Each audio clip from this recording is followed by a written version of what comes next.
reportedly be months before they're stocked to normal levels. Industry insiders saying that the supply chain struggle is not a quick fix right now, and that's because of the labor shortages as well as inflation. Not a good combo. Fox 5's Tisha Lewis joining us live from Woodbridge, Virginia, with more on this. Tisha, I mean, everybody on Nextdoor and all of these platforms, online neighborhood platforms, they're sharing their pictures. They're talking about this.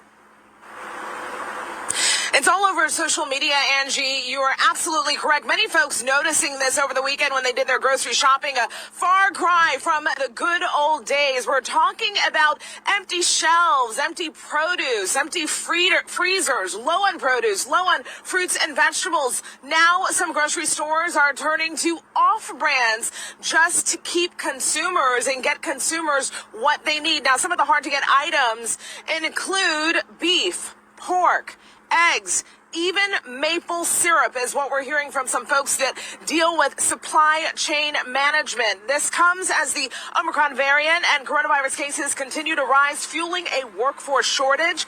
We're told there's a shortage of truckers, a shortage of workers at the warehouses, plus fewer meat cutters, massive staffing challenges that have reignited supply chain struggles. As you can see in the video and pictures, some grocery stores are opting to let shelves go empty, while again others are exploring other brands, less popular brands, hoping to give consumers other options. Angie?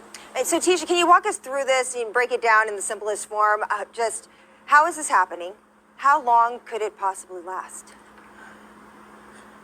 Well, those are the big questions tonight, right? So here's the easy version 101. Let's say you have a bakery. The bakery cannot get the ingredients they need to bake bread. They supply that bread to grocery stores. So in turn, the grocery stores don't have the bread. So they're turning to alternate options. That's an easy way to describe it. What we do know is that we could be in this crunch at least for the next 6 months.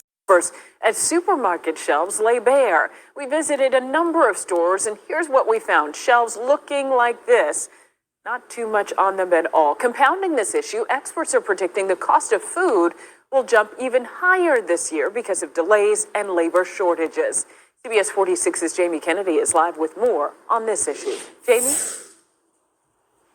Yeah, good evening, Tracy. If you go to Whole Foods, Publix, Trader Joe's, or even Kroger, you'll come out with a bag, unfortunately a little bit empty, depending on what items you may want to get. Now, a store worker telling me it's all about going in the morning to get more of what you want, but that still might not help. It's a sight that greets many going for their weekly grocery shop, empty store shelves. Just random things I wouldn't think of. Today there was no potatoes. Not a lot of meat. So.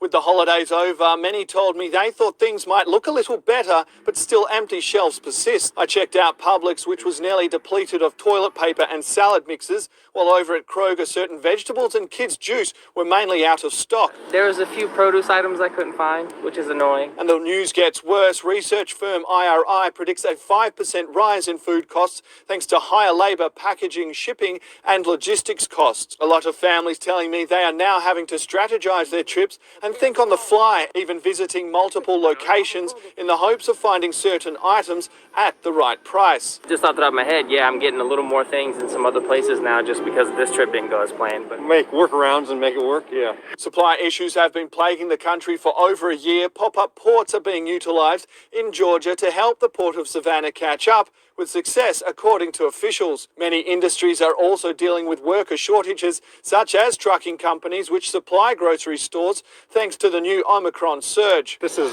seems to be unique stuff we're dealing with now, so another round, so hopefully this will pass quickly.